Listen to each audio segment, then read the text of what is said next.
So here's Chris Pine. You do the accent, you get the costumes right, the look right. You're in these grueling, conditions in Scotland, filming for months, and then you premiere the film in Toronto, and that's not what got attention, is it? Oh dear, what happened? Yeah, what happened? Well, so there's a scene in the film where I Naked. I bear the do the full Monty. Yes. And yeah, that seemed to Well, yeah. seemed to gain a lot of attention. Is the full Monty the front or the back? It's What both. is the Kind of the It's whole both. thing, man. It's both. If you don't like one, you can try the other. It's all in here. It's all there. It's all in Different here. strokes for different folks, as it were. But it is incredible. So you do the Toronto International Film Festival, which is posh. It's big and posh. Yeah. And these are the tweets. Oh, boy. These are the tweets from audience members. Chris Pine, full frontal, Outlaw King. That's pretty much my review. Yeah. Here's another one. This is a PSA that Outlaw King features in the about Chris Pine's booty. A mere appetizer of the frames featuring his soaking wet full frontal nudity. Thankfully, Netflix has a pause button. You forget these things. There's an even better one that I think is Vanity And Fair. you've read It's them? like, oh yeah, they're effing brutal. There's one more in here. Day one of Total Down, and so I've been seriously impressed by the performances of newcomers like Chris Pine's pubes and Chris Pine's penis. Well, there are a lot of intelligent people in the world. No, I guess what struck me most about it is, my wonderful co-star Florence Pugh was. She's terrific. I mean, she's a powerhouse. She's already done incredible work, and I'm sure will do more. So she bears everything in the film, and no one talks about it. And I thought to myself, how interesting that. So does no one talk about the fact that she bears everything because it's expected of a woman to do that in film? Or that there's a sense of decorum that one wouldn't say that to a woman about having done that? And yet these pithy comments can be made about me, which I don't care about, but I think there's a more interesting conversation to be had about, well, why is the case that men don't do it, or that it's not expected of a man to do it, or... It's taken a long time for men to get there. But I guess the question is that why? It's just kind of it's an interesting double standard. That is it that women are expected to do it and that that's normal, Yes. and Yes. why is it not then for men? But the reaction is only because it's taken so long for men to get there. It becomes the novelty, and everybody's like knocked out of the box. Well, but of course, because there you are. again, my question is why? I wonder why. You wonder why why women were expected to be doing it from the get-go. No, and but men why? not? Yeah, well, why not for men? Well, that's a big societal issue that we're like having to deal with right now. In every way, we're dealing with. Yeah, well, that's And the ramifications thereof. True. Indeed. I'm just trying to stoke the fire of the conversation. I think it's good. Stoke it. Yeah. Well, anyway, that's all for you. Funny metaphors here. Talking about stand-up, when you began, you didn't tell your parents you were doing comedy. No, I did not tell my parents I was doing comedy for a few months. And they came in, they thought I was selling drugs. And they bust the door open one night. We know what you're out there doing at no money. And all this stuff, and I was like, I'm telling jokes. They said, why didn't you just say so? You've seen a lot of your childhood in Everybody Hates Chris, in the sitcom. Because your relationship with your mother, I mean, she's a force to be reckoned with. Yes, and that the mother's pretty accurate. It's not really an exaggeration. My mother is a ghetto snob. So you can be from the ghetto and still be a snob at the same time. So my mother would do things like send me to get ribs, right? But give me a different bag because she didn't want anybody to see the rib bag coming back in the house. We don't want people to know we eat ribs. I love it, because you think a lot of parents would, encourage their children's kind of high aspirations. Yes. But you told your mom When I was a kid, before I wanted to be a comedian, my dream was to be the president of the United States. It's the only real job I ever wanted. Okay?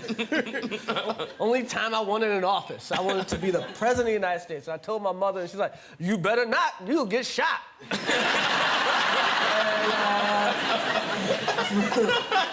From then on, I never tried to be good in school at all. I can't be president, but what's the point?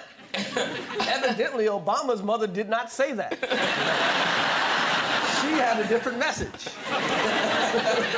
But now, talking of pictures on the internet, Christina Ricci, you found a real niche for yourself. Just tell us about, is it called Ricci-ing? Yeah, it's reaching, but I like to call it I can fit in that. That's the hashtag. I can fit series. The series is the I can fit in that series. So, photos. And you put them on Instagram. Yeah. And I think we've got some of the pictures of. Before we show them, how did this happen? I just have always really liked to try to fit into small things. And I have a 2-year-old, and without me doing anything, he likes to get into small things also. So it must be genetic. Did this start before you were born? So here you are. This is. I don't know whether it was a think of that one, wasn't it? It was What's it on there? here you are. This is you. Now, I hope your 2-year-old. Is that a dryer or a washer? I did get all the way in either the washer or the dryer. Okay. It was like on top of each other. I don't remember which one I was on. You know, you can just take your clothes off and put it in. I like a challenge. Yeah, on the go. What else have you got in? You've got in. Is that your sink? The sink. That was my sink, yes. And you just thought, I can fit in that. That's what I thought, yes. And you could. There's the fridge one, too, which is pretty good. We've got the fridge. Oh, good. Yeah. That was a challenge. That was a real hard one to get into. Oh, really? Yeah, because look, see how my leg doesn't really fit? I guess, yeah, but you actually, it looks more capacious. See, we were looking around the studio, there's nothing really you can fit in here. Are you sure? Could you fit in that fruit bowl hole? I mean, yeah. Oh, could you? Oh, let's see. Should we get rid of the fruit? Okay, we'll get... We get rid of the fruit. No, leave it. Get rid of the fruit. Can she get in? I mean, I can get in, but not my entire body. No, clearly. You're... Focus. Oh, my God, that is... Look at that. Whoa. Oh, So if it was just a tube, I'd be able to do it. that is... Ladies and gentlemen, she's in a fruit bowl.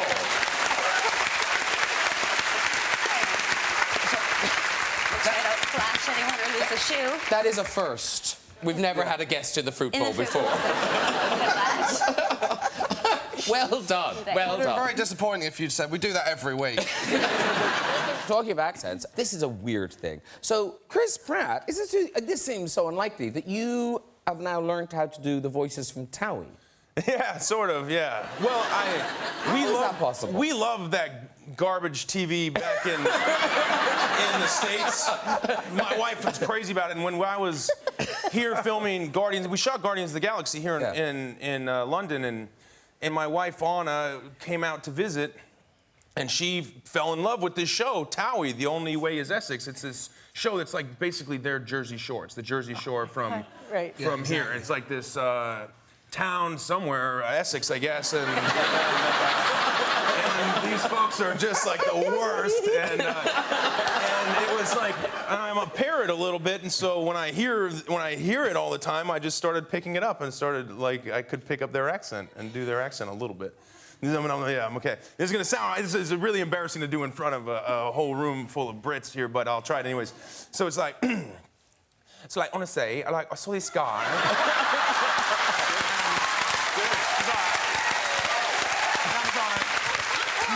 Honestly, did Michael cheat on me when he was in a beefer? And I was like, because he was telling me, he's like, I miss you or whatever. And I'm like, you miss me? What am I, your mother? That's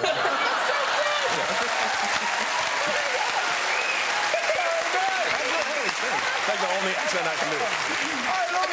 That will never be useful. Never be useful. But that's very good. Now I want to watch the show. It's good. I love the fact that you spent months in England and that's what you talk about. Culture. Oh, but very quickly, I have to say, another movie we loved you in was, of course, Knives Out. Oh, right. That movie, I mean, it just went gangbusters, didn't it, that movie? Yeah, it did. Well, I mean, people love a good murder mystery, and it's one of those genres that I don't think has been explored as much as maybe some other genres in film. So I think people were really excited about having one done really well. And as well as the plot, people loved the plot of Knives Out, they loved the characters, but they also loved the cable knit sweater. Yeah, they did. Who doesn't love a cable net? That's my favorite thing about living in Massachusetts. You get a good 6-month window where a cable net works. But no, people went mad for it. It turned into headline news. Everyone's going nuts over Chris Evans' Knives Out sweater. Chris Evans as a sweater is getting people hot and bothered over knitwear. And like Esquire, here's how you can get Chris Evans' sweater from Knives Out. Presumably, you go to a shop. You know, it's not rocket science. Well, that's my goal in my career, to try and let some sort of prop or inanimate object do the heavy lifting for me and then take all the credit. And presumably you can never wear one again. You know, I do get a little bit of side eyes when I wear one now. It's a little bit of like, oh, yeah, he's wearing a cable, you know, but I figure a couple years, I can't stay away. But someone in your family can wear one. How beautiful does Dodger look? Oh, he hated it. He hated it. And he looked so good in it. But he was, that look is a look of disgust. I think the thing he doesn't like is no sleeves. I think he feels emasculated. A cable knit vest doesn't quite have the same appeal, does it? No. And is it this year or next year that's going to be 20 years? Since we got together? Yeah. Next year, since our first album came out. 20 years. I mean, that's off to you.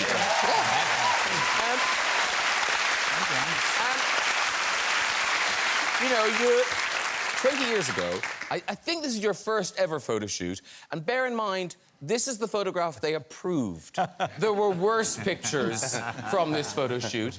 There they are. It seems unlikely that they would be global superstars, but there they are. Like, what's wrong with you? At that time, we were only really eating pasties and Mars milk that you get from the service station, you know? Oh, that kind of chocolatey milk? Yeah, and that's all we would eat, and we thought, we're going to look great, there's no problem. And we didn't really have anyone to tell us what to wear. What, there wasn't a stylist? Yeah. We paid this guy £8,000. He never saw him again. Had to do it ourselves. Please tell me that isn't true. No, it's not true. Okay. And we look at Coldplay now, and you're kind of, you know, gods, and you tour the world and everything. And you're sitting beside Hugh Grant. Yeah, Hugh. And I know you're a fan. I'm a giant fan of Hugh. Oh, likewise. You want to see my tattoo? Have you got a Hugh Grant? No, I haven't. No, but didn't you send him fan mail? I sent him fan mail as a 40-year-old man. So recently? Well, yeah, recently, yeah.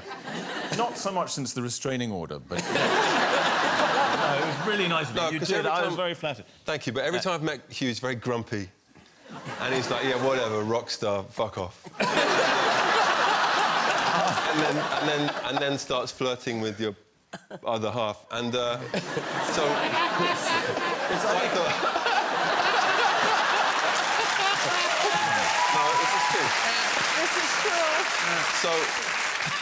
So about 2 years, it was after a very British scandal. I thought, you know what, I'm going to tell Hugh that I think he's wonderful, because I've loved his work ever since he started 45 years ago. No, but I really have, and after British scandal and Paddington 2, I just thought, I think I just wrote, hey, I love you. It was very nice. That's sweet. It was very, very kind. And he replied, and it was very gracious. Oh, that's all good. Yeah. Should we leave this now? I don't come out of this too bad. No, it's all good. I'm crap on music. That's why I've been... You know, I've only got 2 records. One of them's Godspell, and the other one is the Band of the Grenadier Guards. Good album. It's my sex tape. You'll have to give them an album. Now, listen, I'm sure a lot of people would like to know, how does this happen? That Chris O'Dowd, in, you know, a successful Channel 4 sitcom, The IT Crowd, how do you go from that to being in the #1 film on the planet? I just went and auditioned for it, to be honest. And luckily, the director of the show, or the director of the film, was a fan of The IT Crowd. Because he's a big kind of British comedy nut. So I just went and auditioned, and I did like an hour-long improv with Kristen, who is, you know, fantastic and kind of great to improv with, and it's probably one of my stronger areas rather than scripted stuff. So I kind of, it went really well, and then it just kind of happened. Because back in the start of your career, when you were going for parts, it wasn't so easy, was it? No, No, and like, I'm a big dude now. But back then, I was like 3 stone heavier. It wasn't, you know, I wasn't a very natural casting for anything. And I come out of drama school, and the problem with coming out at the same time, you know, everybody comes out of drama school around the same time. So it's, London is suddenly kind of scattered with these thousands of actors that are coming out of drama school. And the whole thing is, I asked a guy who had just come out and started doing a little bit on bits and pieces and asked him for some advice. And he says, well, what you need to do is you're going to go on loads of general meetings and with casting directors and producers and all these just to say hi. So just make sure that they remember you, because they're going to remember there's loads of people. So I went away from that and I thought, OK, got it. So I decided from there on in, I was going to go into every meeting with a casting director or producer it was, and pretend that I had just been bitten by a dog. So I would go in, I would literally be at the door, and I would kind of just be, oh, fuck. I was like, oh, hey, I'm Chris. And they were like, oh, how's it going? Yeah, I'm okay, I just got... Did you see the Cocker Spaniel dance? There was a... And I would pretend that I had just been bitten. And the stories would get more and more complicated and intricate. Like, and there was he was holding a baby's rattle, I tried to pull it out. And it's like, and he looked so friendly, and I just went to pat him, he just bit. And they would offer me plasters and stuff, and I did this for 4 months. In every meeting I went into. Until eventually I went into one meeting, I did exactly... Oh, Jesus Christ, I just got bitten on the... This is so... Oh, and they were like, oh, that's so weird. And I was like, I know. And they said, because the last time you were here, you'd been bitten. I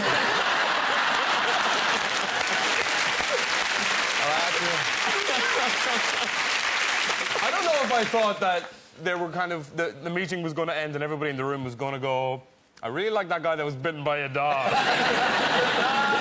But I didn't work for another year after that. But now, talking of celebrity fans, now, Christine Baranski, our great actor, Michael Sheen. Now, do you know Michael Sheen? Do you know... No, but he seems to know me. Yes, so explain the Michael Sheen connection. This is good. Do you know this, Cher? No. This is good. Well, I know nothing. I think Sarah Silverman was quoted as saying that Michael Sheen... It's hard for me to say this, but Michael Sheen refers to his penis as the great Christine Baranski.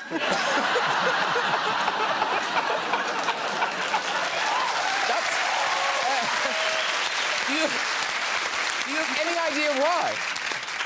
No. I think we should call him. Long-lasting career. Right. Oh, no. Yeah, reliable. Reliable. Yeah. Tall and thin? I mean, you can go anywhere with this. It's a great setup. Sports a bob. This comes to haunt me all the time. I really want to meet Michael Sheen and say, what were you thinking? Yeah, next time he's on the show, we'll get you, But now, you've made the choice to bring your children back to Australia. Yeah. So were they all born in America and then you brought them back? No, my daughter was born here in London, actually. Oh, right. Yep. And then the boys were born in America. And we moved back to Australia and I live there. Now, you've posted pictures online, and it makes me think, was bringing your children back there that wise? Like, you post this, but, like, that's your house. That's your living room.